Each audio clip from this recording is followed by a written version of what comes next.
পানিকে বৈজ্ঞানিক ভাবে বলে H2O। কি বলে? এই H2O নিয়ে কত কাণ্ড, হ্যাঁ, এই দেশে। আল্লাহ হেদায়েত দাও।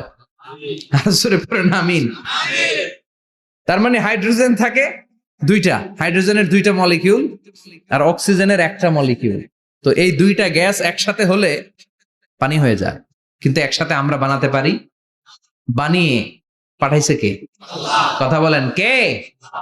কৃত্রিম উপায়ে ইউনাইটেড স্টেটস অফ আমেরিকার একটা রিসার্চ সেন্টারে আধা গ্লাস পানি বানাইছিল বিজ্ঞানীরা। কয় গ্লাস?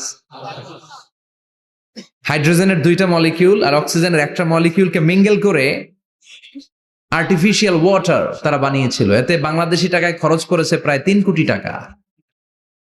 এটা অসম্ভব মানুষের পক্ষে কৃত্রিম ভাবে পানি তৈরি করা। ফ্রিতে খাইতেছি আমরা, সুবহানাল্লাহ কইবেন না?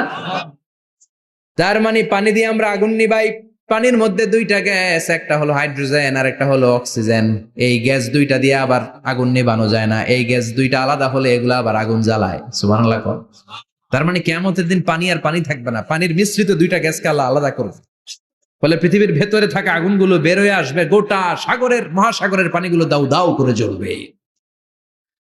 এজন্য আল্লাহ বললেন আল কারিআতু মাল কারিআতু ওয়া মা আদরাকা মাল কারিআ ইয়াউমা ইয়াকুনুন নাসু কাল ফারাশিল মাবথুস। সেদিন মানুষগুলো পতঙ্গের মতো নিক্ষিপ্ত হবে।